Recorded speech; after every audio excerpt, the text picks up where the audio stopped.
የደሙ ኃይል በሉ ሁሉን ይችላል በሉ። ዛሬ ስለ ደሙ ጥቂት አስተምርና ከዛን በኋላ ወደ ጸሎት እንቀጥላለን። ብዙዎቻችሁ ዛሬ ኢንካውንተር ታደርጋላችሁ አውቃለሁ። ዕብራውያን መጽሐፍ ምዕራፍ 10 ቁጥር 29ን አብረን እናነባለን። ሁሉም የእግዚአብሔርን ቃል ያውጣና አብረን እናነብ። ብዙ ሰዓት አልወስድባችሁም፣ ጥቂት ሰዓት ግን ኃያል የሆነውን የእግዚአብሔርን ቃል ሼር እንደራረጋለን። ዛሬ ስለ ኢየሱስ ደም እንድንማማር ፈልጋለሁ። ቁጥር 29 ላይ እንደዚህ ይላል። ዕብራውያን መጽሐፍ ምዕራፍ 10 ቁጥር 29 የእግዚአብሔርን ልጅ የረገጠ ያንንም የተቀደሰበትን የኪዳኑን ደም እንደ እርኩስ ነገር የቆጠረ የጸጋውንም መንፈስ ያክፋፋ እንዴት ይልቅ የሚብስ ቅጣት የሚገባው ይመስላችኋል? በቀል የኔ ነው፣ እኔ ብድራትን መልሳለሁ ያለውን እናውቃለንና፣ ደግሞም ጌታ በሕዝቡ ይፈርዳል። በይሃው በእግዚአብሔር እጅ መውደቅ የሚያስፈራ ነው ይላል ቁጥር 31 ላይ። ዛሬ ስለ ኢየሱስ ደም ስንማር በጣም ትኩረት እንድታደርጉት የምፈልገው ነገር ቢኖር ሰይጣን የማይፈልገው ነገር ሰዎች እንዲናገሩት፣ ሰዎች እንዲማሩበት፣ ሰዎች ሐሳቡን እንኳን ሼር እንዳይደራረጉ የሚፈልገው ነገር የኢየሱስን ደም ነው። ጾም ጸሎት ብዙ የመግባት ችግር የለበትም። አንተ እንደፈለክ ብትጸልይ ችግር የለበትም። እንደፈለክ ቃል ብታነብ ችግር የለበትም። ነገር ግን ሁሉም በደሙ አማካኝነት እንደሚሆንልህ እየተረዳ በመጣ ቁጥር መንፈሳዊ ዓለም ላይ በጣም ጠንካራ ስለምትሆን ያንን እንዳታውቅ በቻለው መጠን ሁሌም ሰይጣን ይሞክራል። ስለዚህ ሁሉ ጊዜም ቤተክርስቲያን ውስጥ ስለ ኢየሱስ ደም ትኩረት እንዳይደረግ የቻለውን ያክል ነው ሰይጣን የሚሰራው። የቻለውን ያክል ማለት ነው። ሰው ለአጋንንት ሲጸለይ፣ ትንቢት ሲነገረው ወይ ሌላ አዋጅ ሲታወጅ የሚዘለውን ያክል ስለ ኢየሱስ ደም ሲወራ ብዙ ሰው ይደክመዋል፣ እንቅልፍ ይመጣል። ተከታታይ ትምህርት ስለ ኢየሱስ ደም ስትማሩ እስቲ አስተውላችሁ ከሰማችሁ ይደክማችኋል፣ አቅም ታጣላችሁ። ማስተዋል የሚኖር አይኖራችሁ፣ ማስተዋል የሚባለው ይርቃችኋል። ያን እያደረገ ያለው ስለ ኢየሱስ ደም የሆነ ብልጭታ እናንተ ልብ ውስጥ እንዳይመጣ ሰይጣን የቻለውን ሁሉ ይሞክራል፣ ሁሉ ጊዜም ይሞክራል። ቤተክርስቲያን ደግሞ ትልቁ ውበቷ፣ አቅሟ፣ ችሎታዋ፣ ውበቷ የኢየሱስ ደም ብቻ ነው። ከኢየሱስ ደም ውጪ ምንም አማራጭ የለም። እዚህ ቤት ሰው አንድ ትንቢት ቢናገር ትንቢት የተናገረው ስለ ጾመ ስለ ጸለየ ሳይሆን ስለ ኢየሱስ ደም ነው። ደም ባይኖር እርቅ የለም፣ እርቅ ባይኖር መስማት የለም፣ ህብረት የለም፣ ምንም የለም። መስበክ ብታዩ በመስበኩ ብትደነቁ ስለፈሰሰው ነው። ስለ ዘላለም ህይወታችሁ ብትደነቁ ስለፈሰሰው ደም ነው። ስለየትኛውም ጸጋ መፍሰስ፣ መንፈሱ መለቀቅ ብታስቡ ስለ ኢየሱስ ደም የመጣ ነገር ብቻ ነው። ሰማይ እናንተን የሚቀበለው እናንተን የሚሰማው አባት አባት ብላችሁ እንድትጮሁ ያደረጋችሁ የእናንተ የትኛውም ብርታት አይደለም። ይህ የኢየሱስ የደሙ ኃይል ነው። ስለዚህ ሰው መጸለይ ጠንካራም የሆነው በጣም ብዙ ቀን እየጸለየ ስላለ ሳይሆን ሲጸልይ ስለ ኢየሱስ ደም ያለው መረዳት በጣም ቢግና ትልቅ ሲሆን ብቻ ነው። ሰከንድ ከጸለየ መንፈስ ዓለም ላይ እሱን አለመስማት አይቻልም።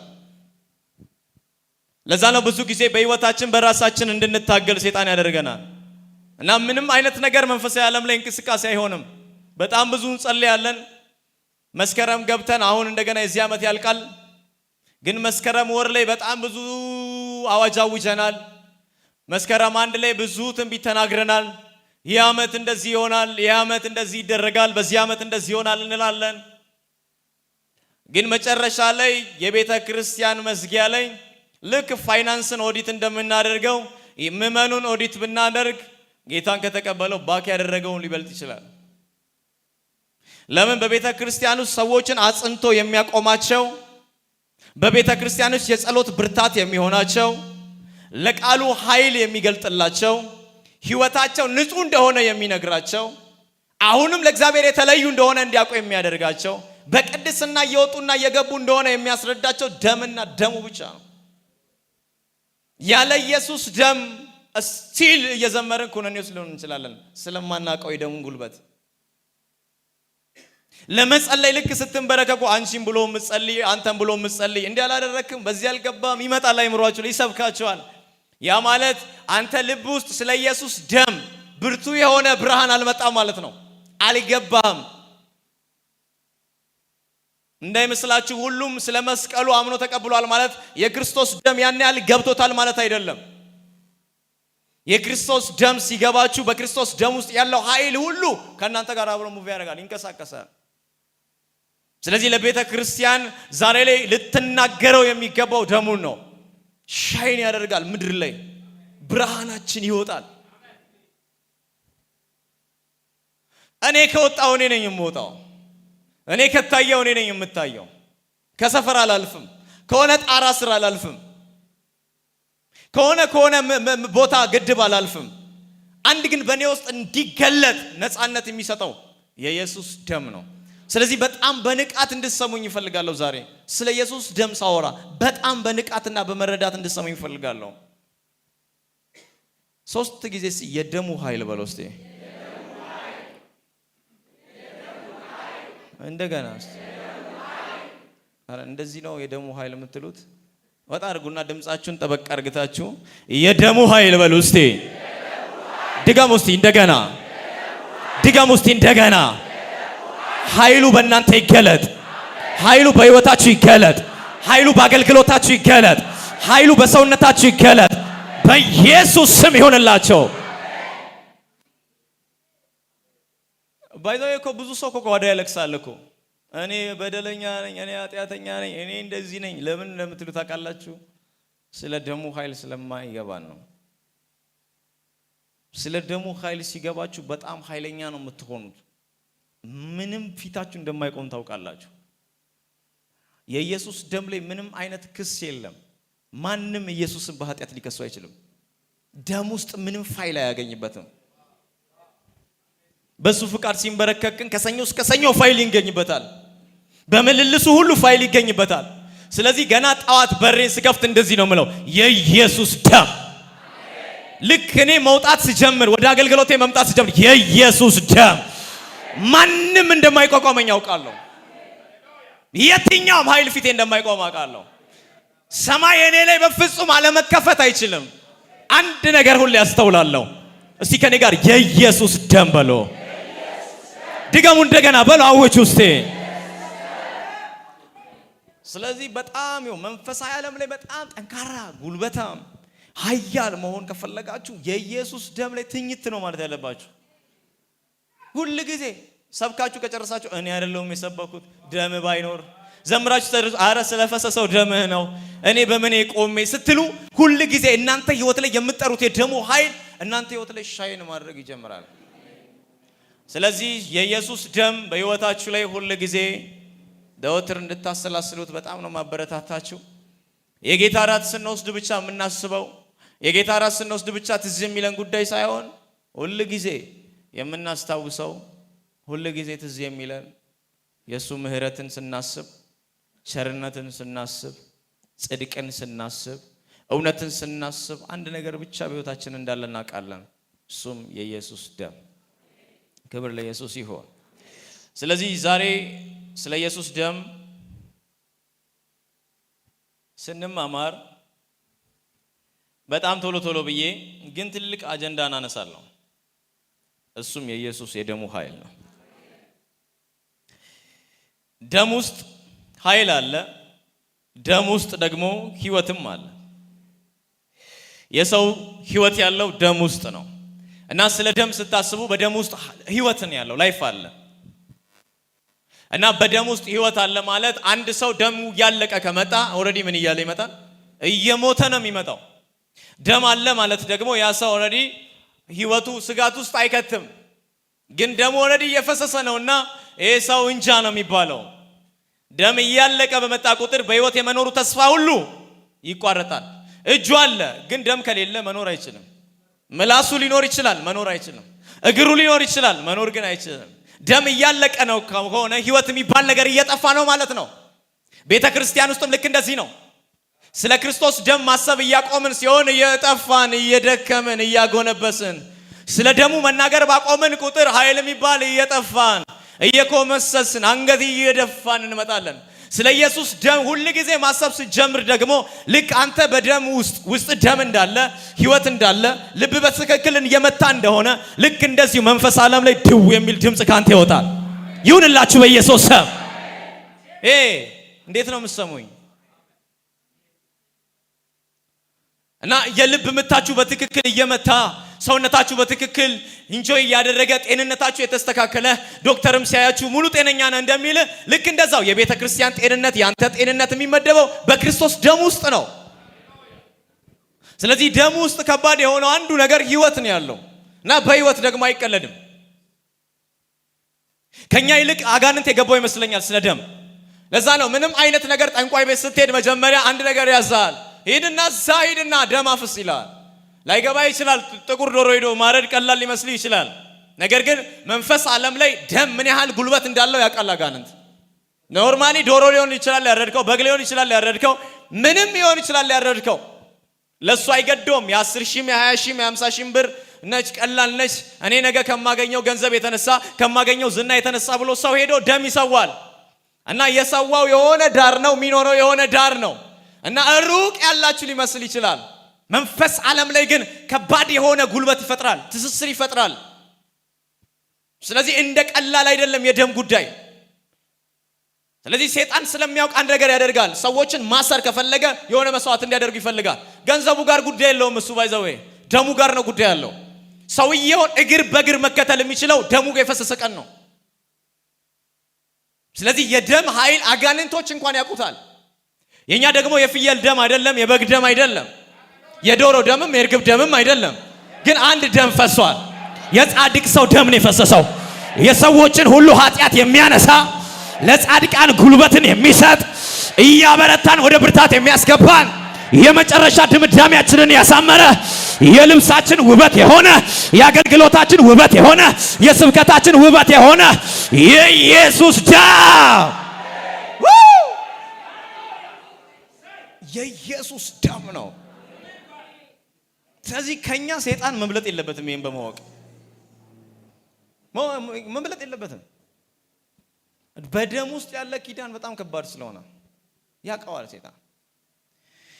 አሁን ያነበብኩላችሁ የእግዚአብሔር ቃል ደግሞ በክርስቶስ ደምና በመንፈሱ በጣም የእግዚአብሔር ቃል ሲሪየስ እንደሆነ ነው የሚናገረው። አሁን ያነበብኩላችሁ ቃል ነው የእግዚአብሔር ልጅ የረገጠ ያንንም የተቀደሰውን የኪዳኑን ደም እንደ ርኩስ ነገር የቆጠረ የጸጋውን መንፈስ ያክፋፋ እንዴት ይልቅ የሚብስ ቅጣት የሚገባው ይመስላችኋል? በቀል የኔ ነው እኔም ብድራትን እመልሳለሁ ያለው እናውቃለን። ደግሞ ጌታ በሕዝቡ ይፈርዳል። በሕያው በእግዚአብሔር እጅ መውደቅ እንዴት ያስፈራል። የእግዚአብሔር ቃል ሲሪየስ ነው ሆሊ ስፒሪት ላይ።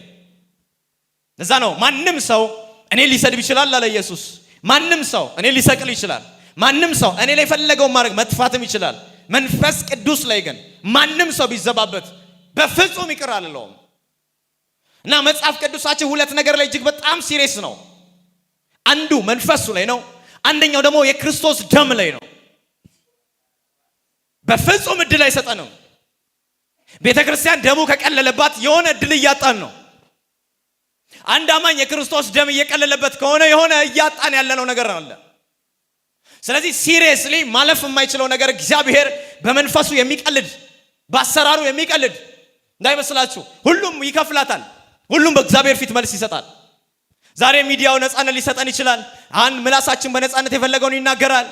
እጅግ በጣም ግን አደገኛ ነው ሆሊ ስፒሪት ላይ መናገር እንዳይመስላችሁ። ጌታ ኢየሱስ ስሬት የለውም ብሎ የተናገረው የእግዚአብሔር ቃል ሐሳብ ከፍ ብላችሁ ስታዩት አጋንንት ነበር መጀመሪያ ያስወጣው። አጋንንት አስወጥቶ ነው። ይህ እስከ አጋንንት ነው በራሱ አይደለም። በአለቃ አጋንንትን ያስወጣው ያሉት። በአለቃ አጋንንትን ያስወጣው ማለት ስድብ ነው እንዴ? አየ በመንፈስ አሰራር ላይ ጣልቃ ገብታል ማለት መንፈስ ዓለም ላይ የሆነ ቁጣ ነው ወደ አንተ የሚመጣው። ስድብ ማለት መንፈስ ቅዱስ እንደዚህ ነው ብሎ መናገር ይመስላችኋል? ስድብ መቃወም ማለት ነው። መንፈስ ቅዱስን ተቃውማችሁታል ማለት በዚያኑ ታይም መንፈስ ዓለም ላይ ስድብ ከእናንተ ህይወት እየወጣ ነው። ስለዚህ በመንፈስ ቅዱስ አሰራር ላይ በፍጹም ጣልቃ መግባት የለባችሁም። መብቱ ነው እሱ። እናንተን አስፈቅዶ ባይዘው ምንም አይሰራ መብቱ ነው። ማንም የወርቅ ወንበር ላይ ተቀምጦ እግዚአብሔር ሆይ እንደዚህ ስራ ማለት አይችልም። መብቱ ነው እሱ። መብቱ ነው። ጭቃ አብኩቶ የሚያብረው አንከባለውም ያንሰናሳው የሱ መብት ነው። ግን ይሁ መንፈስ ቅዱስ ሁሉ ጊዜ ሲሰራ ካያችሁት ወጣ ያሉ ነገሮች ሲያደርጉ ነው የምታዩት። የእግዚአብሔር ቃል ላይ ራሱ ጌታ ኢየሱስም ሲያደርግ ይዩት። ለምሳሌ ዲዳን እንትፍ ብሎ በጣቱ ምላሱን ዳሰሰው ሲል ምን አይነት አሰራር ነው ይሄ? ምንድነው? እሺ ምን አለ በጌታ በኢየሱስም በቃ ተፈወስ እንደምንለው ልክ እንደዛ ወይ እጅ ጭኖ እንደዚህ ስማ ተናገር ቢለው ይሰቀጥጣል። ቱ አለበት በጣቱ ምላሱን ነካው። ምን ማለት ነው እንዴ? አሁን እዛ ነገር ላይ ጣልቃ ገብታ ሐሳብ እንዳሰጥ እግዚአብሔር አይፈልገውም። እና ጭቃ አብኩቶ አይን ሰራ እውሩን አበራ አይደለ እንትፍ ብሎ። አሁን እናንተ ሰው ሲፈጠር እንኳን እኮ እንዴት እንደተፈጠረ አናውቅም። እሱ ግን ሳይንሱ ስለሚያውቀው ነው። ሰው ካፈር ነው የጀመረው እና እንዴት ሰውን እንደሰራ እሱ ያውቃል። ስለዚህ መድኃኒቱ ለእናንተ አፈር ለአይን በጣም ክፉ ነው። ለሱ ግን መጀመሪያ አሰራሩ ካፈር እንደሆነ ያውቀዋል። ማንም የለም አይን ሲሰራ ማንም የለም። እና ሐሳብ እንኳን የምንሰጠው እንኳን የሌለበት እሱ ሲሰራ እንኳን የለንም። ሰው የሚባለው ሲሰራ ማንም የለም። ተራራ እንደዚህ ሲቆም ማንም የለም። ፀሐይ እንደዚህ ስትመጣ ማንም የለም። ስለዚህ በእግዚአብሔር አሰራር ላይ በፍጹም ጣልቃ መግባት የለባችሁም። ብቻ የእግዚአብሔር ካልሆነ ግን አንድ ስልጣን አላችሁ። አንተ ክፉ መንፈስ አዛለው በጌታ በኢየሱስ ስም ተነቅለ ውጣ። ይሄ ለእናንተ ተሰጥቷችኋል። ማውራት አይደለም የተሰጣችሁ። ከክፉ መንፈስ እንደሆነ የሚያገለግለው ካወቅ ሂድና በጌታ በኢየሱስ ስም አዛለው እዚህ ሰው ላይ የምትናገር የሐሰት ትንቢት መንፈስ ተነስ። ይሄ ነው ትክክለኛው ኃይል፣ ማውራት አይደለም። ለዛ ነው ጳውሎስን እነዚህ ከእግዚአብሔር የተነሱ ናቸው እያሉ መልካም ነገር ስትናገር አሜን አሜን አሜን የሚያስብል እግዚአብሔር የቀባቸው ስለ እግዚአብሔር የሚናገሩ እኮ ነው የምትለው። ሴትየዋ በመንፈስ ትንቢት የምትናገር ነበረች፣ ግን በጨለማው ነበረ ትንቢት የምትናገረው። እና የአገር ባለሀብት ሁሉ በእጇ ውስጥ ነው ያለው። በረከታችን ነች ነው የሚለው። እሷን ነካችሁ ማለት እንደነ ጳውሎስ ጉርጓር ነው የምትጣሉት። ስለዚህ ይህ ግን ቅባት ያለበት ሰው ግን እቺ ካጋንንት ነች አብራችኋት ህብረት እንዳታረጉ ምናምን አይደለም የሚለው። እናንተ በጌታ በኢየሱስ ስም አዛለሁ። አቦኒ ዛሬ የምጸልየው እንደዚህ አይነት ጨካኝ ሰዎች እንዲነሱ ነው። ስም ብሎ ለእንጀራ የማይኖሩ የሆነ ነገር የማይቀይራቸው ከአንደበታቸው ቃል ጋር እግዚአብሔር የሚሰራ የሆኑ ጨካኝ ልጆች እግዚአብሔር ቀብቶ እንዲያስነሳ ጸልያለሁ። ይህ ኃይል በኢየሱስ ስም ይውረድባቸው።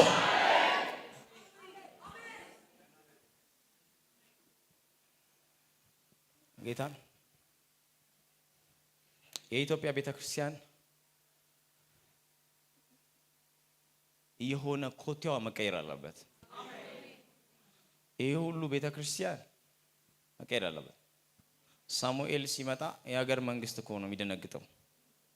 እንዴት እኛ ይሄ ሁሉ ሆነን እንዴ? እኔ ትንቢት እናገራለሁ። ቀጣይ ዘመን አንተ ተቀብተህ ተነሳ።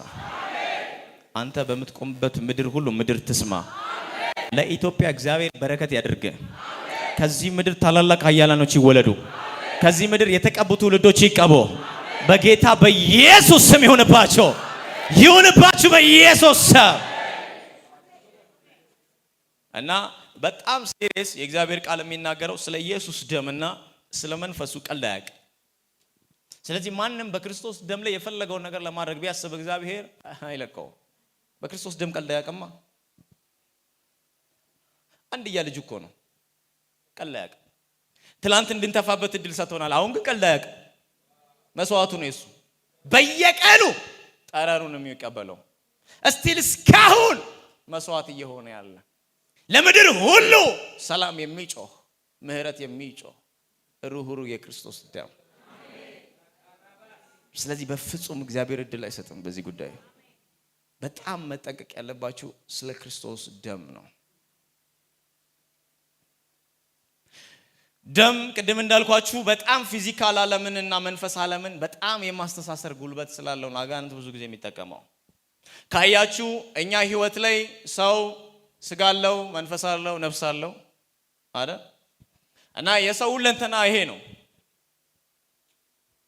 ነፍስ ስጋና መንፈስ ነው።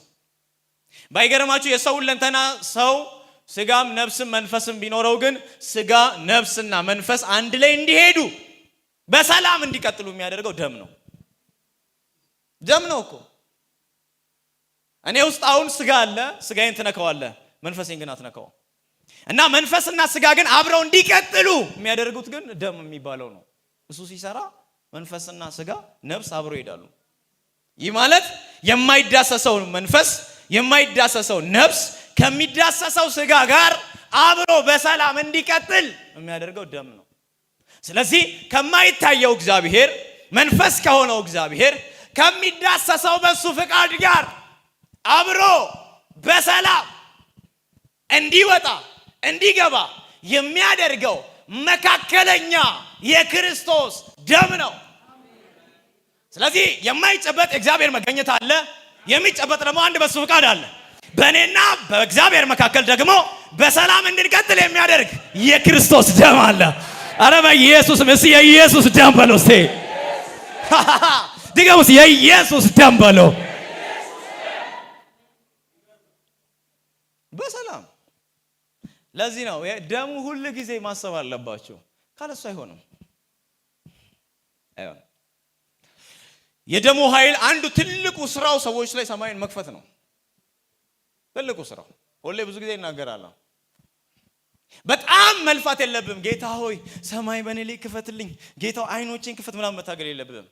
በክርስቶስ ደም እንደተከፈተ ስትረዳን ወዲያው ክፍት የሚለው እሱን ነው መቀበል ያለብህ እንጂማ ሰማይማ በጸሎት የሚከፈት ቢሆን ለነ ሙሴ በሰጣቸው ነበር።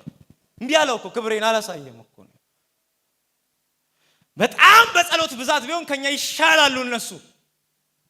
እነ ዳዊትም ለምነውታል እግዚአብሔርን፣ አንተ ደስ የሚያሰኘን አይ ዘንድ ብለዋል። ሰማይ ደግሞ ደስ የሚሰኘው በልጁ ነው። ከልጁ ውጪ በምንም አይደሰትም። ለዛ ነው ልክ ልጁ በምድር ወቅ ሲያደርግ በእርሱ ደስ የሚለኝ ልጄ እሱ ነው፣ እርሱን ስሙት። የሰማይ ደስታ ኢየሱስ ነው። እና አባቶቻችን ለምነውት እምቢ አለ።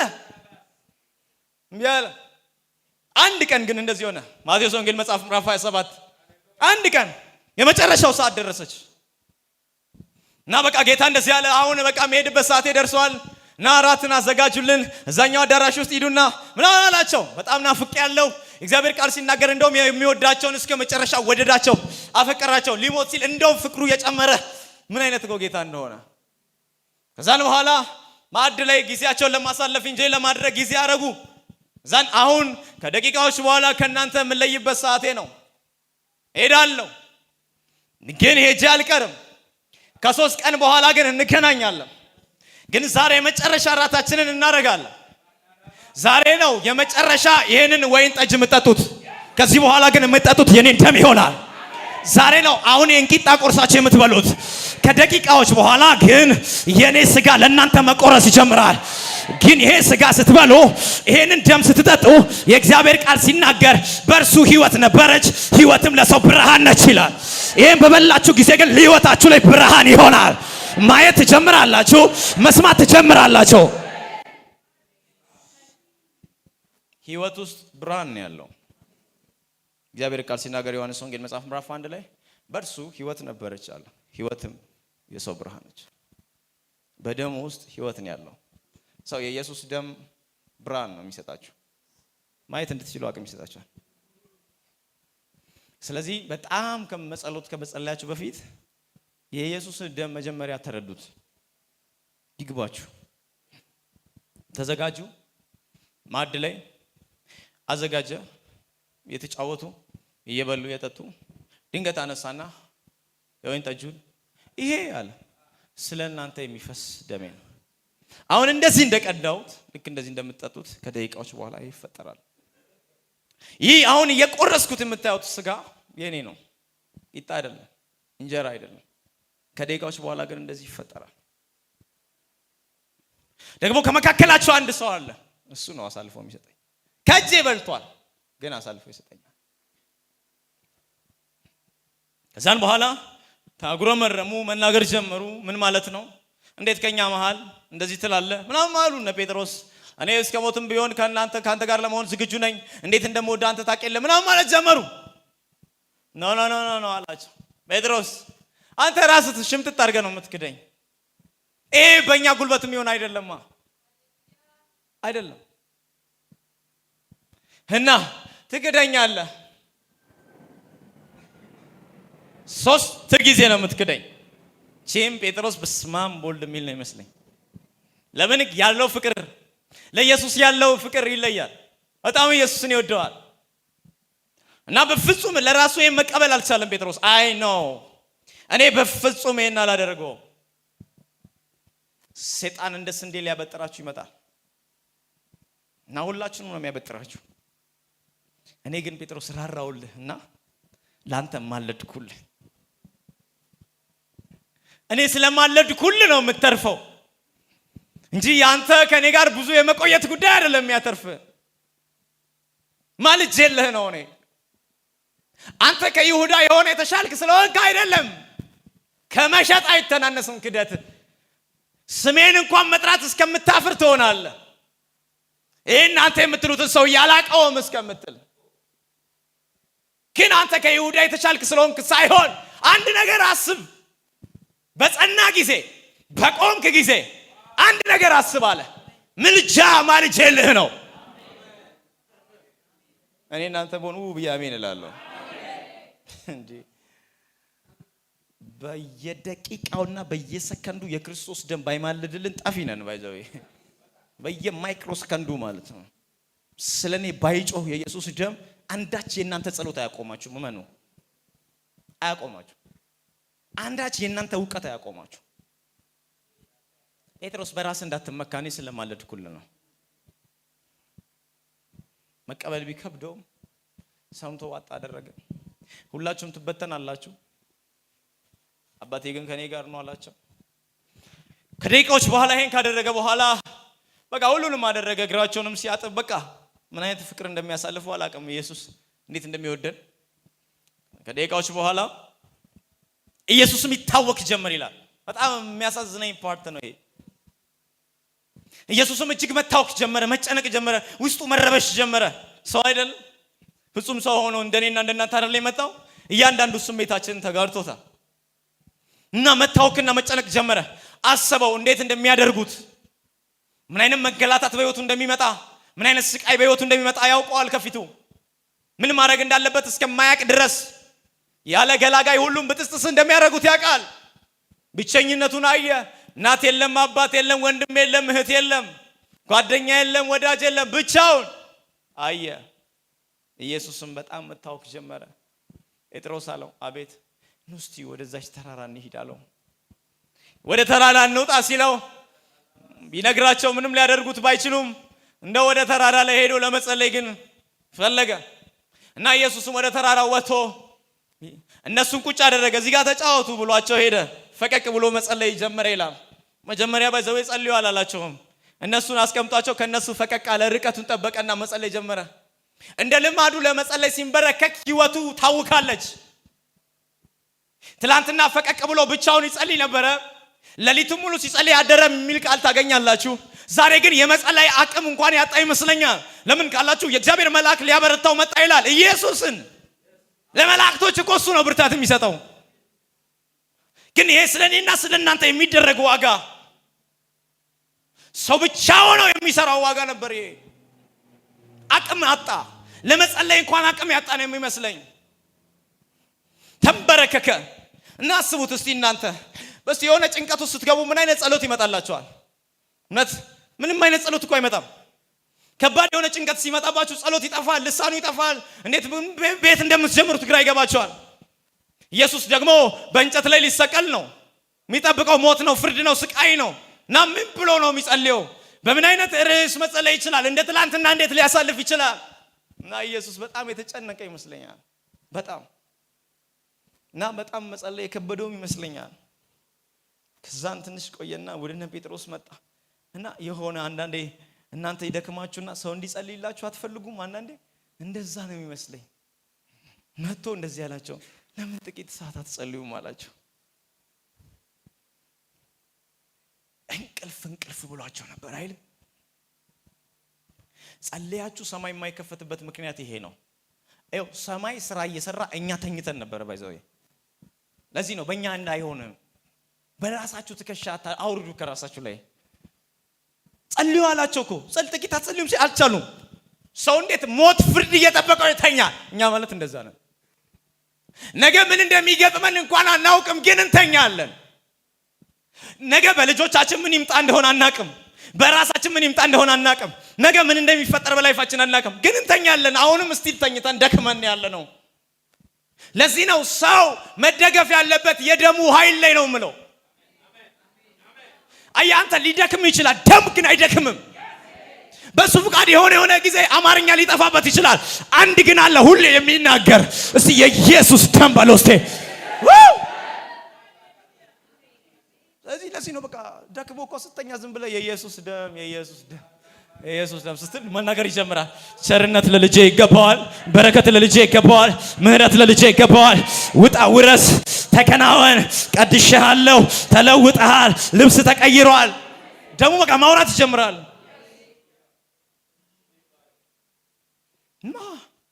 ኢየሱስ እጅግ የተጨነቀ ይመስለኛል። ሽታይም በጣም ለሱ ከባድ ነበረች። መቶ እንደገና ሁለተኛ መጣ። አያቸው፣ ሲያያቸው አሁንም እንቅልፍ እያዳፋቸው ነው። እሱ ግን ምን አይነት ጭንቀት ውስጥ እንደነበረ አስቡት። ከሰውነቱ ጠብ እንደ ደም ላብ ጠብ እስኪል ሰውነቱ ሁሉ ስትረስ ውስጥ ገብቷል፣ ጭንቀት ውስጥ ገብቷል። ፍርሃት በፍርሃት ሆኗል። የሚረዳው በዛ ሰዓት ማንም አልነበረም። እሺ እናንተ ወደ ፈተና እንዳትገቡ ጸልዩ አላቸው። እየነገራቸው ከደቂቃዎች በኋላ ወታደሮች መጡ። ኢየሱስን ከመካከላቸው ወሰዱት። ይመቱትም ይደበድቡትም ጀመር፣ ያሰቃዩትም ጀመር። እያንዳንዱ እኛ ህይወት ላይ ሊገባ የሚገባንን እሱ ተቀበለ።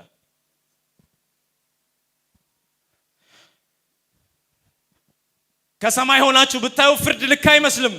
ጻድቅ ሰው እንዴት ይፈረድበታል? ፍርድ ልክ አይመስልም። እንዴት በርባን ከእስር ቤት ወጥቶ ጻድቅ ሰው ወደ እስር ቤት ይገባል? ፍርድ ልክ አይመስልም። በብዙ ስርቆት ያሰቃያቸው ነበር አንድ ሌባ። በብዙ ያሳድዳቸው፣ መሯቸው ነው እንዲታሰር የፈለጉት። ለዘላለም ከዛ እስር ቤት እንዲወጣ የማይፈልጉት ሰው ነበረ። ንጉስ መጣና ማን ትመርጣላችሁ? አንድ ሰው ልፍታላችሁ። በቃ እንደው ኢየሱስ እኮ ንጹህ ነው፣ ሳይሆን ምንም አላገኘውበትም፣ ስለዚህ እንደው እሱ ይፈታ ሲል ነው እና እሱ ምን ላድርግ ሲቃለው። ፍርድ ራሱ ልክ አይመስልም። ወንበዴው ዳግም እንደሚሰርቃቸው እያወቁ እንዲፈታ ፈለጉ። ዳግም እንደሚገላቸው እያወቁ እንዲፈታ ፈለጉ። ፍርድ የተዛባ ነው የሚመስለው ኢየሱስ ላይ። ይህ ሁሉ የሆነው ግን ስለኛ ነው። ዛሬ ቤተ ክርስቲያን ይሄንን ደም ትታ ሌላ ትሰብካለች። ይሄንን ርዕስ ትታ ሌላ ነው የምታሟሙቀን። ከዚህ ውጪ ርዕስ እኮ የለም። ከዚህ ውጪ ውበት እኮ የለም። ከዚህ ውጪ እኮ ስብከት የለም።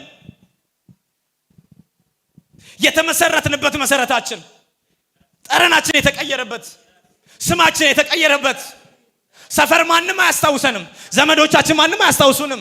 ማንም በቤተሰቦቻችን ዘንድ አይፈልገንም። ከዛ መረሳት ያስታወሰን። ከዘመድ መካከል ታናሽኛ ነበርን፣ ከቤት መካከል ትንሽኛ ነበርን። ያስታወሰን፣ ጠረናችንን የቀየረልን፣ ውበት የሰጠን። ይሄ ርዕስ ሁሉ ጊዜ ከአፋቸው አይለያቸው።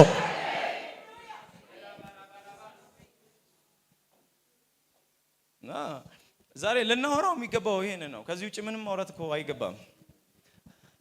ከዛን በኋላ ኢየሱስ ላይ እንዲፈረድ ወሰኑ። ፈራጁ ራሱ እንደው ንጉሱ ራሱ እስኪጨንቀው እኔ ግን የለውበትም በኋላ ደሙ በራሳችሁን እስኪል። ከዛን ህዝቡስ ደሙ አው በእኛ ይሁን እንዲህ እኮ ነው ያሉት። አልገባቸውም፣ ግን ትክክለኛ ነው። ባይዘው አልገባቸውም እነሱ። አው የኢየሱስ ደም ማለኛ ግዴታ ነው። ወዲያው ውሳኔ እንደተሰጠ ወታደሮቹ ደግሞ ለመደብደብ የራባቸው ናቸው። ጅራፋቸውን ያዘጋጁት። አንድ ወንበዴ ያገኛል እና መገረፍ ያለበት ብለው አይገርምም? ግን ማናችንም ባይዘው በዚህ ልክ ክብር አናስነካም። ማናችንም በዚህ ልክ ክብራችንን ዝቅ አናደርግም። እልፍ አላፍ መላእክቶች የሚንበረከኩለት እኔና እናንተ እኮ ምንም ክብር ሳይኖር ለክብር እንጨነቃለን። ምንም እኮ የተለየን እኮ አይደለንም። ምንም ማናችሁ ላይ ማንም በድፍረት አይተፋም። እኔ እንገራችሁ ጎሮሮን ትይዙታላችሁ። እኔ ሁሌ ነው የምለው ዛሬማ ጴንጤ ይደፋር ነው ባይዘው ሽጉጥም አይጠፋውም ቦክስም አለው። በፍጹም ታውቃለህ። ያንተ እረኛ ግን እሱን አላደረገም። የሱ ባህሪም አይደለም። እና ያለ ልክን ያዋረዱት ቀላል እንዳይመስላችሁ ውርደቱ። በጣም የማዝነው ነገር ልንገራችሁ። ኢየሱስን ልብሱን አወለቁት፣ ቀይ ልብስ አረጉለት ይላል። አክሊል ጎንጉነው ሰሩና የሾክ አክሊል አስቀመጡለት። መቃንጣ አሉና መቃንጥተው አስያዙት። ምን ማለት እንደሆነ ወቁ። ቀሚስ አድርገውለት አክሊል አድርገውለት መቃ አስያዙትና ሰገዱለትና አንተም ብሎ ንጉስ አሉት። ይሄ ማለት ማይንዱ ላይ ከጦር የሚብስ ጦር ነው የወጉት። ንጉስ ነው የተባለ ሲወራ ስለነበረ የሾክ አክሊል አስቀምጠውለት የንግስና አክሊል አፌዙበት። ቀሚስ አልብሰውት የንግስና ከዘራ እንደሚይዝ ንጉስ መቃስ ይዘው አላገጡበት ይላል። ማናችንም ይሄንን ልንቀበል አንችልም። ማናችንም። ለዚህ ነው ይሄን ኢየሱስን ዘምርለት መጠገብ የለብንም። ክብራችን ነው። ከምንም በላይ ልንፈልገው የሚገባው ይሄን ኢየሱስን ነው። ከምንም በላይ መቃስ ይዘውት ሰገዱለት ይላል። አንተ አይደለ ንጉስ ምናምን አሉት። መቃውን ተቀበሉትና በመቃው አናቱን ከተከቱት፣ ቀለዱበት፣ ተፉበት። አይኑን አስረውት መተውት። ነብይ አይደለ ተንብያ ማን መታ ማለት ከባድ የሆነ መሳለቅ ነው ህይወቱ ያደረጉበት። በጣም የሚያሳዝን ነገር ነው ህይወቱ ላይ ያለፈው። በጣም የሚገርማችሁ ደግሞ የሆነ ሰው ማለት ነው ኃጢአተኛ ሆኖ ወይንም ሌባ ሆኖ ሲደበደብ ችግር የለውም። ቢያንስ ሰርቆ ነው እንላለን። ንጹህ ሆኖ ምንም በደል ሳይኖርበት ለዛውም እውርን ባበራ አንካሳም ባዘለለ የሞተን ከመቃብር ጠርቶ ባወጣ ለሰዎች ቸርነትን ባደረገ የማይገባ ፍርድ ነው ወደ ኢየሱስ የመጣው። አይገባው። እኛ እኮ ትንሽ እንኳን በቸርች ውስጥ እንኳን ትንሽ ካገለገልን ለኔ ይሄ ይገባል ወይንም ደግሞ የሆኑ ለሰዎች ቸርነት ምናምን ካደረግን በኋላ ሰዎች ቀይር ሲሉብን አሁን ለኔ ይሄ ይገባል አይደለም የምንለው። ኢየሱስ እኮ ያደረገው እኮ ከልክ ያልፋል። እርግጠኛ ነኝ ብዙዎቻችሁ ጌታ እንደዚህ ትሉታላችሁ። ልክ አይደለህም እግዚአብሔር፣ ሌሎቹ እየሰረቁ እንደፈለጉ እየሆኑ እኔ ግን አንተን ተከትዬ አትሉ። ኢየሱስ ግን ከዛ ይብስ ነበር የተፈረደበት ፍርድ። አይገባም ለሱ። ፍርዱ ልክ አይደለም የሚመስለው፣ ግን ይሄ ስራ ቤዛነት ነበረ፣ መተካካት ነበረ። የኔን ቦታ እሱ የሱን ቦታ ለኔ ነበር እያደረገ የነበረው። እኔ ይገርመኛል። ኢየሱስን አይኑን አስረውት ይደበድቡት ነበር አይደል? በዚህ እያንዳንዳችንን ሰይጣን እንደዚህ ነበር ሲጫወትብን የነበረው። ጨለማ ውስጥ ነው ያለነው። ማን ይምታን አናቅ፣ መጋኛ ይምታ ምን ይምታ አታውቅም። በዚህ እንደዚህ ነበር ህይወታችን። እያንዳንዱ እሱ ላይ የሚያደርጉት ህይወት እኛን ነው የሚናገረው። ልብሱን አወለቁበት ሲል እርቃንነታችንን እየተናገረን ያለው ዝም ብሎ አይደለም። ልብሱን ያወለቁበት የሆነ ነገር ለማድረግ አይደለም። መንፈስ ዓለም ላይ የሆነ ድርጊት እየተደረገ ነው። የኢየሱስ ልብስ ሲወልቅ አንድ የወለቀ አዳም የሚባለው ሰው የወለቀበትን ልብስ ታስታውሱ ከሆነ አዳም ለምን ከዚህ ሸሸ ሲለው ራቁቴን ስለሆንኩ ነው ያለው። እና አንድ ጻድቅ ሰው ልብሱን አውልቆ አንድ ወንበዴ እጣ ደርሶት ልብሱን ሲያደርግ አንድ ነገር ነው እየተደረገ ያለው መንፈስ ዓለም ላይ።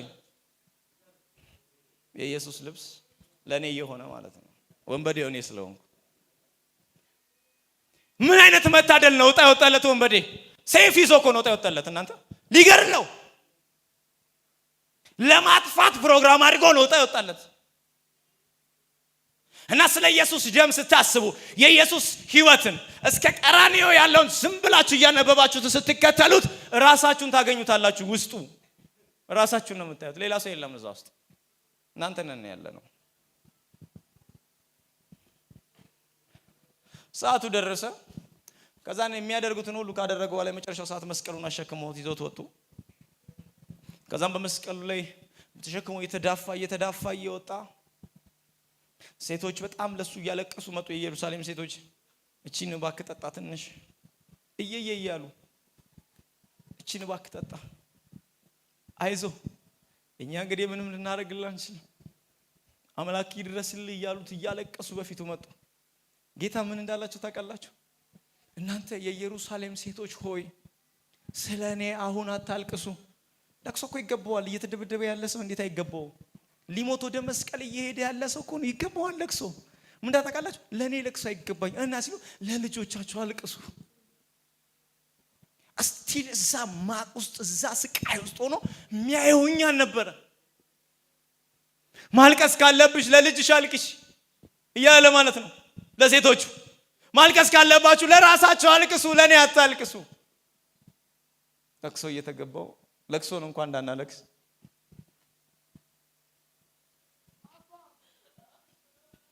ና በጣም ፔን አለው። ባይዘው ውስጡ ገብታችሁ ስትሄዱ በጣም ህመም አለው። እኔ በጣም ሞዶ እግዚአብሔር ቃል ሐሳብ ነው ይሄ ቃል። ሁሌ መንፈሳዊ ነገር በጣም ሹት እንዲያደርግ ሳር ዝም ብዬ ነው ማና በቁጭ ብዬ ወካረጋለሁ አብሬው እና ስሜቱን ለመረዳት ሞክራለሁ። እዛ ውስጥ የሚሄደው መንገድ ዝም ብለን የምናነበው ስድ ንባብ እኮ አይደለም። ህይወት ለኛ የተከፈለ ህይወት ና ሰዓቱ ደረሰ። እንጨቱን አጋደሙ። ከዛን እንጨቱን ካጋደሙ በኋላ አስተኙት እንጨቱ ላይ። ከዛን በኋላ እንጨቱ ላይ የሚገርማቸው አስተኙትና እጅና እግሩን ከእንጨት ጋር ማጣበቅ ጀመሩ። አስቡት። እና ሊገሉትም ወደ ተራራ ይወሰዱት፣ ገፍትረውም ሊጥሉት ሲሉ በመካከላቸው ሄደ እኮ ይላል። አይ አቅም ስላላቸው እኮ አይደለም እየወጉት ያሉት፣ ስለፈቀደላቸው እጅ እያየ ሰጥቷቸው ነው የተመጉላቸው። ያው እንኩ መውጋት ትችላላችሁ፣ ይሄው እንኩ ግሬን መብሳት ትችላላችሁ። እና ቸነከሩት፣ በመስቀል ላይ ማደረጉት፣ ከወንበዴዎች መካከል አስቀመጡት። ታሳለፉ እንደዚህ ተርታ። በጣም የሚገርማችሁ ከተርታ ተሰልፈው አንድ ነገር ያደርጉ ነበር። አንደኛው እባክህ አስበኝ ምናምን ይለዋል። አንደኛው ደግሞ አንተም ብሎ ደግሞ ምናምን ይለዋል። መስቀል ላይ ሆኖ እኮ ነው። እና ይሄኛው ኧረ አንተ ዝም በልኛስ ሌባ ሆነን ነው፣ ይሄ ሰው ጻድቅ ነው፣ ታው ዝም በል የምትናገረው ነገር አስብ ነው ይላሉ። እና ወደ ሞት እየሄዱ ነው የሚያወሩት መስቀል ላይ። እዚህ ጋር በጣም የሚገርማችሁ ነገር ልንገራችሁ። ሰው እንዴት ባለቀ ሰዓት ወደ ሞት እየሄደ እንዴት በህይወት ይቀልዳል? ሰው እንዴት ሰው በህይወት ይቀልዳል? ባለቀ ሰዓት እንዴት ይቀልዳል? ማለት አንዳንድ ሰዎች እንደዚህ ነን ባይዘው ተንጠልጥለን ነው የምንቀልደው። በላይፍ ባይዘው አይቀልድም፣ በህይወት አይቀልድም። ተንጠልጥሎ ነው እየቀለደ ያለው። ያቺ ታይም እድል ነበረች። ያቺ ሰዓት እግዚአብሔር ለሱ የሚሰጠው አንድ እድል ነበር የሰጠው።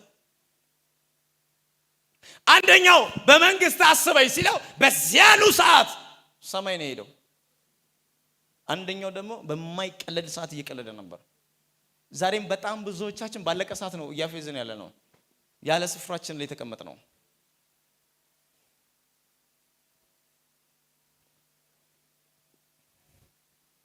አዛን ኢየሱስ በመስቀል ላይ መጮህ ጀመረ። ከ6 ሰዓትም እስከ 9 ሰዓት ያክል ይላል መስቀል ላይ ሆኖ ሰማይ ምድር እስኪናወጥ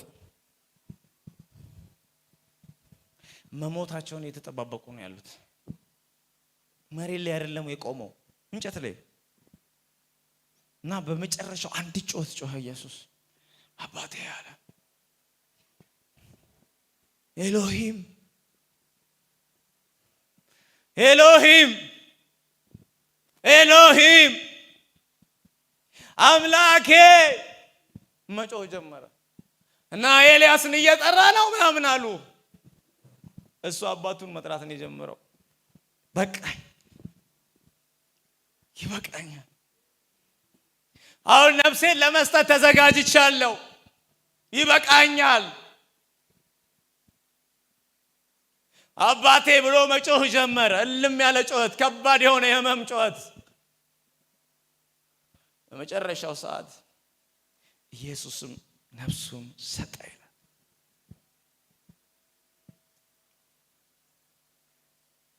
ከዚህ የሚበልጥ ርዕስ የለም።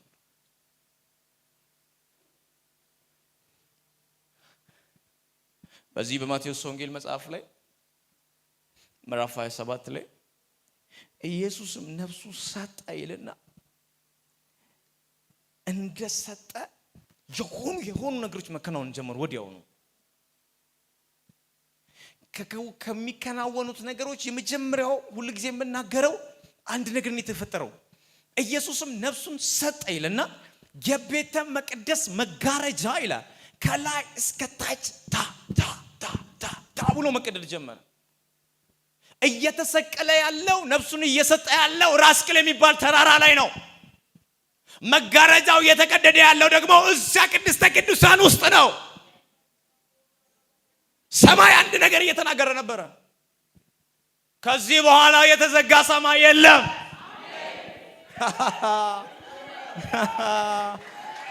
ከዚህ በኋላ የጨለመ ህይወት የለም። ከዚህ በኋላ የተደበቀ የሆነ ክብር የለም። ህይወት ተገለጠ። አይተንማል፣ እንመሰክራለን። የምንነግራችሁ አብረን የበላነውን አብረን የጠጣነውን ልብሱን የዳሰስነውን ያንን እንነግራችኋለን አሉ።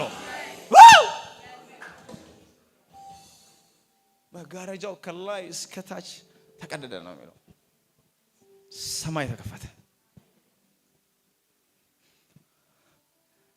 ታቦቱ ተደብቆ ነበረ።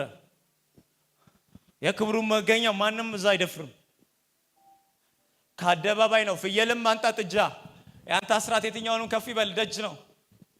ማንም ወደ ውስጥ አያስገባም። እድልም የለ። ካህኖቹ እንኳን መጋረጃ መካከል ሆኖ ነው የሚያስተካክሉት በአመት አንድ ሰው ሲገባ። እሱም ስለ አዲሱ ኪዳን እያወራ እንጂ እሱ አይደለም ፍጹሙ። እሱ ምሳሌ ነው። እሱ ስለሚመጣው እየተናገረ እንጂ እሱ ለዘላለም የሚቀጥል አልነበረም።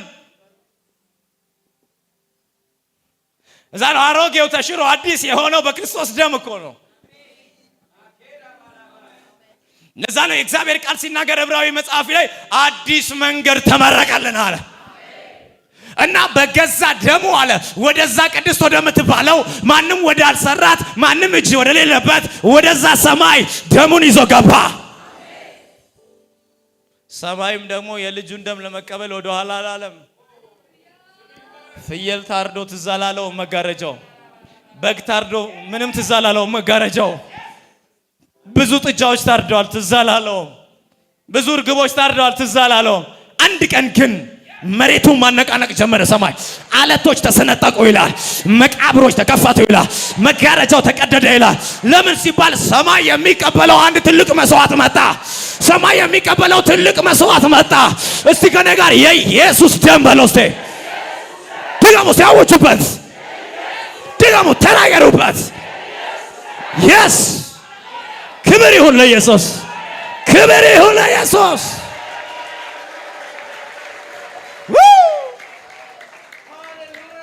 አሊባ ሳካታራ ባህያ። ስለዚህ ነው አሁን እኔ ጉልበቴ ምንድነው ካላችሁ የኢየሱስ ደም። የመጸለያ አቅም ምንድነው? የኢየሱስ ደም። ክብሩ እንዴት ፈሰሰ? የኢየሱስ ደም። እንዴት ሰዎች ኢየሱስን ያያሉ? የኢየሱስ ደም። እንዴት ሰማይ በእንደዚህ ልክ ይከፈታል? የኢየሱስ ደም።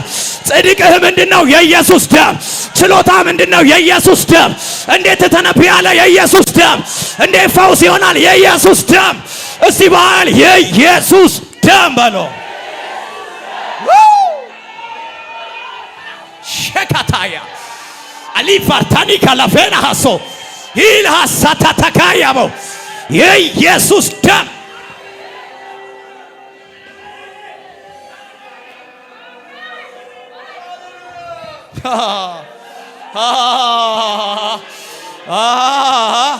የኢየሱስ ደም የኢየሱስ ደም የኢየሱስ ደም የኢየሱስ ደም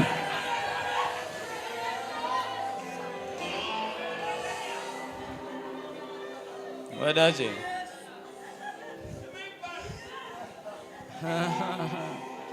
እንዳይመስልህ ኢየሱስ ደም የከፈለልኝን ማንም እንደማይከፍሉ አውቃለሁ። ማንም እሱ የመነዘረውን ማንም ሊመነዝረው አይችልም። ማንም በፍጹም እጁን ማንም ጣልቃ ማስገባት አይችልም። በዚህ መሃል በእኔና በደሙ መካከል ማንም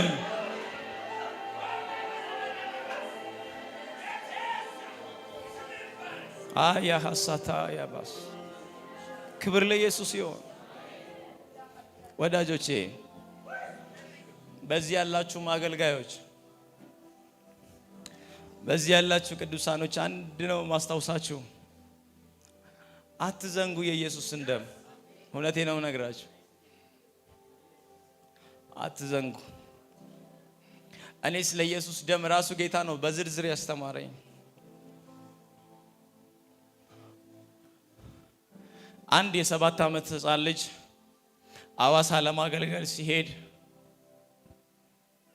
እና ልክ ለኢንካውንተር በመጸለይበት ሰዓት ስለ ኢየሱስ ደም አስተምሬ በጣም ብዙ ሕዝብ ስለነበር እጅግ በጣም ለምስክርነት እስከማይመች ድረስ በጣም ብዙ ሰው ጌታን እያየ ነበር። ብዙ ሰው ወንበሩ ላይ መሬዳ ላይ እንዳለፍ ወድቋል እና ራሳቸውን አያውቁም አብዛኞቹ።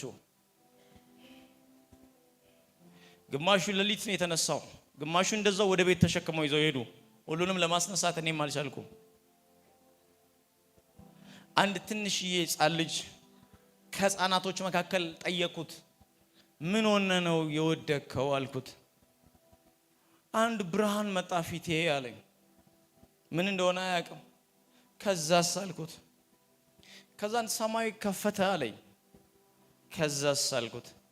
ሰማይ ከተከፈተ በኋላ ማየት የማልችለው በጣም ከባድ የሆነ የተቀመጠ ከባድ የሆነ ክብር የሚመስል ብርሃን የሚመስል ወርቃማ ነገር ብቻ ይመስላል፣ ግን ለማየት የሚከብድ ነገር አየው አለ። ከዛስ አልኩት። ድምጽ ሰማሁ አለኝ። ምን አይነት ድምጽ ሰማ? ምን አለ አልኩት። ልጅ ስለሆነ ጥቅስም ስለማያውቅ በጣም ትንሽ ልጅ ነው ከምነግራችሁ በላይ ምን ሊል ይችላል ብዬ ጠበቅኩ። አንድ ነገር አለ። በደሙ ኃይል ሁሉ ይቻላል አለኝ። ትንሽዬ ልጅ ነው፣ ጥቅስ አያውቅም፣ ምንም የሚያውቀው ነገር የለም። ግን እግዚአብሔር እንደዚህ ያለኛል። እንዲሁ ነው ያለው።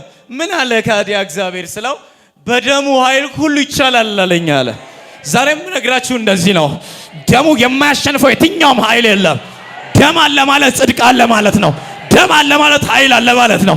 ደም አለ ማለት ሰማይ ክፍት ነው ማለት ነው። ደም አለ ማለት ፈውስ አለ። ደም አለ ማለት ታምራት አለ። ደም አለ ማለት በረከት አለ።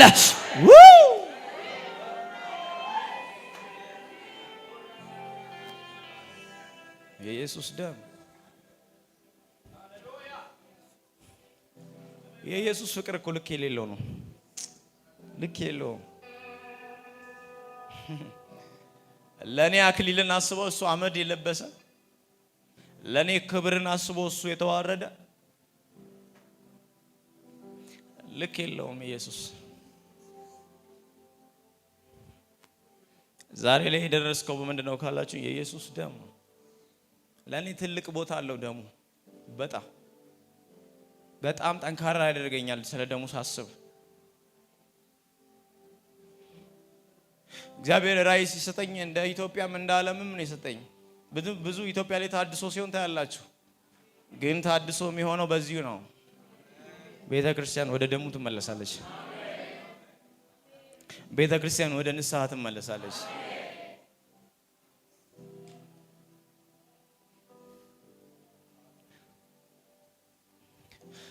ደም ውስጥ ፈውስ አለ እና ስለ ደሙ ስታስቡ ሁሉ ጊዜም የተከፈተ ሰማይ በደሙ ምክንያት ነው።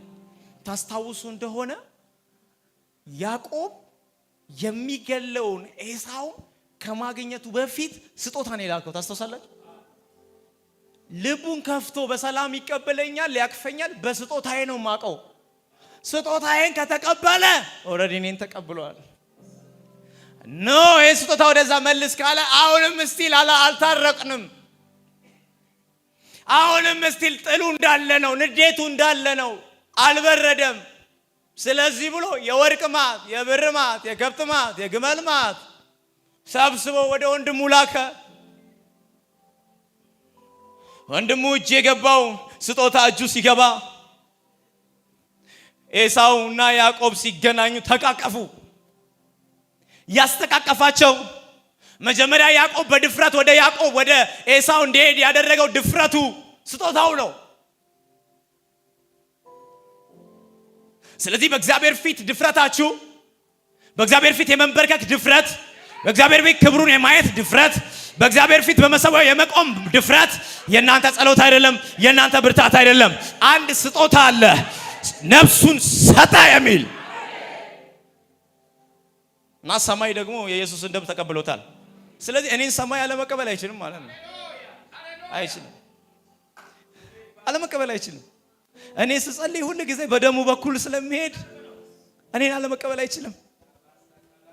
እግዚአብሔር እውነት ነው፣ በእኔ ተቆጥቷል፣ በእኔ ተናዷል፣ ስራዬ ያላስደሰተውም፣ አልታዘዝኩኝም፣ ስሜ ቆሽሿል፣ ልብሴ ቆሽሿል፣ ብዙ ነገር በድየዋለሁ፣ ብዙ ነገር እግዚአብሔርን አሳዝኘዋለሁ።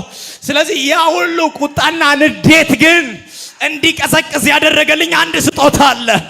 የእግዚአብሔር በቀል እንዳያገኘኝ፣ የእግዚአብሔር ጥፋት እንዳያገኘኝ፣ የእግዚአብሔር ቁጣ እንዳያገኘኝ አንድ ያበረደልኝ የኢየሱስ ደም። ብዙ ሰው ከአጋንንት ቁጣ የተረፈ ነው የሚመስለው። የተረፍከው ከአጋንንት ቁጣ እንዳይመስልህ፣ የተረፍከው ከእግዚአብሔር ቁጣ ነው። እግዚአብሔር እጅግ በሰዎች ልጆች ሁሉ ተቆጥቷል። በፍጹም ለዘላለም ሞት እንዲፈርድ ያደረገው ሰይጣን ሳይሆን እግዚአብሔር ነው። ያንን የሞት ፍርድ የሻረ፣ ያንን ቁጣ የሻረ፣ ያንን ንዴት የሻረ አንድ አለ፣ የኢየሱስ ደም ይባላል። እግዚአብሔር ቃል ሲናገር መዝገቡን ማንም ሊነካው አልወደደም ይላል። የተዘጋውን ማለት ነው። ማን የኔም ፋይል ይነካል ታዲያ? እንዴ ማን? ሰው እኮ ሰው የሚጠጋው የተሻለ ሲሆን ነው። እና መላእክቶችም ሊነኩት አልወደዱም ይላል ራእይ መጽሐፍ ምዕራፍ 5 ላይ አልወደዱም ይላል። እና መዝገቡ ተዘግቷል። ሽማግሌዎች አለቀሱ፣ መላእክቶች አዘኑ። ማን ይሄንን መዝገብ ይከፍተዋል? ማን ነው የሚከፍተው? ኢየሱስም ያንን መጽሐፍ ወሰደው ይላል። ሽማግሌዎች ሁሉ በፊቱ ተደፉ። ምን ነው ሲሏቸው፣ ታርደሃልና። ምን ሆናችሁ ነው እናንተ መላእክቶች በፊቱ የተደፋችሁት? ታርደሃልና።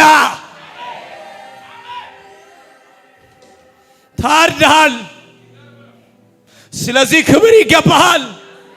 አየሩ ሁሉ ያመስግንህ፣ ፍጥረት ሁሉ ያመስግንህ፣ በባህር ላይ ያለ ያመስግንህ፣ በባህር ውስጥ ያለ ያመስግንህ፣ ሰው ሁሉ ያመስግንህ፣ ጉልበት ሁሉ ይንበርከክልህ።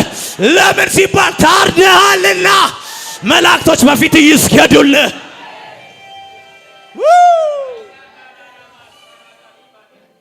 ታርደሃልና።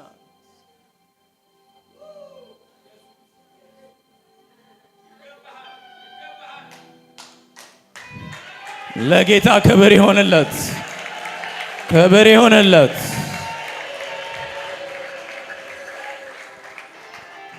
ወዳጆቼ ታረቅን ከእግዚአብሔር ጋር ብትሉ በደሙ፣ በሽታችን ተፈወሰ ብትሉ በደሙ፣ ጸጋ በዛለን ብትሉ በደሙ። ስለዚህ አንድ ነገር ብቻ አስቡ፣ የደሙ ኃይል ሁሉን ይችላል።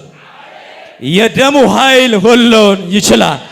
ዛሬ እንደዚህ ነው የሚሆነው። የደሙ ኃይል ሁሉን ይችላል።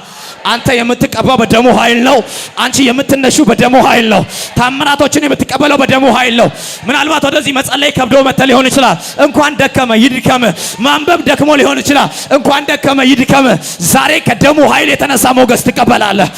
የምትጸልይበትን አቅም የሚሰጥህ፣ የፈውስን አቅም የሚሰጥህ፣ ቃል የምታነብበትን አቅም የሚሰጥህ፣ ቅባት ካንተ ላይ እንዲፈስ የሚያደርግብህ አንድ አለ። የደሙ ኃይል ሁሉን ይችላል።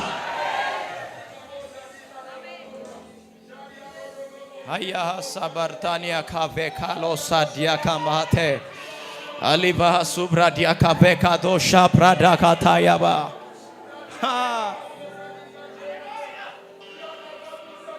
የደሙ ኃይል ሁሉን፣ የደሙ ኃይል ሁሉን፣ የደሙ ኃይል ሁሉን፣ የደሙ ኃይል ሁሉን። በሽታን ምን ይላል? እርግማንን ምን ይላል? ኃጢአትን ምን ይላል? ውድቀትን ምን ይላል? ኃይልን ምን ይላል? ይችላል በለው እስቴ። ይችላል በለው እስቴ። የዲያብሎስን ክስ ምን ይላል? የጨለማውን ኃይል ምን ይላል? የደሙ ኃይል ሁሉን ይችላል። አቃ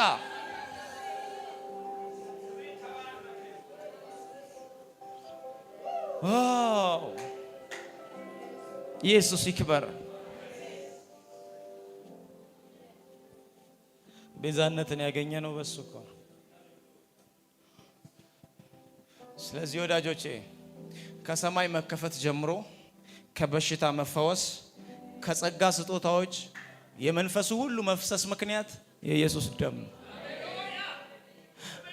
እዚህ ጋር ነቢይ በሱ ፍቃድ ስለጸለየ እንዳይመስላችሁ። አይደለም አይደለም። እኔ ገና ከቤቴ ሳልወጣ ነው እቺን ብዬ የምወጣው። የኢየሱስ ደም እላለሁ። በጣም ደክሞኝ አቅም ሳጣ እንደዚህ ነው የምለው፣ የኢየሱስ ደም አስበዋለሁ። ደም ውስጥ ያለው ፍቅር ትዝ ይለኛል፣ ይገባኛል። በቃ እኔ ማንም ሰው እንዲወደኝ አያስፈልገኝም እላለሁ። አንድ የሚወደኝ እንዳለ እርግጠኛ ነኝ እላለሁ። የኢየሱስ ደም እና በቆምኩበት ስፍራ ሁሉ ኃይል እንደሚሆነኝ አውቃለሁ። ስለዚህ ለእናንተም አቅማችሁ የኢየሱስ ደም ነው። እጅ ለእጃችን ተያይዘን ኢየሩሳሌም እንገባለን በኢየሱስ ደም አንድ ሆነናል፣ አንለያይም ተዋደናል። እጅ ለእጃችን ተያይዘን ኢየሩሳሌም እንገባለን የኢየሱስ ደም አንድ ሆነናል፣ አንለያይም ተዋደናል። አንለያይም ተዋደናል። አንለያይም ተዋደናል። አንለያይም ተዋደናል። አንለያይም ተዋደናል። አንለያይም ተዋደናል።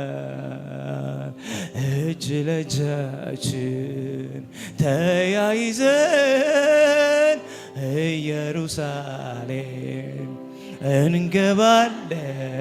አዎ የኢየሱስ ደም አንድ ሆነናል፣ አንለያይም ተዋደናል። አንለያይም ተዋደናል። አንለያይም ተፋቅረናል።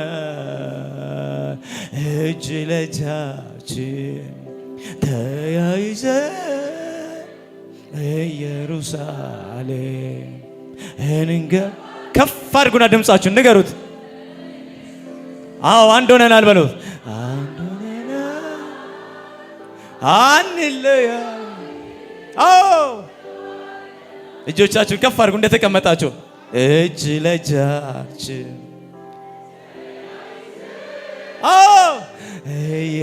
ኢየሩሳሌም እንገባለን። የኢየሱስ ደም አንድ አድርጎናል፣ አንለያይም ተዋደናል። አንለያይም ተዋደናል። እርግጠኛ ኮነን አንለያይም ተዋደናል። አንለያይም ተዋደናል። እልል በሉ፣ ለጌታ ክብር ስጡ። ኢየሱስ ይባረክ።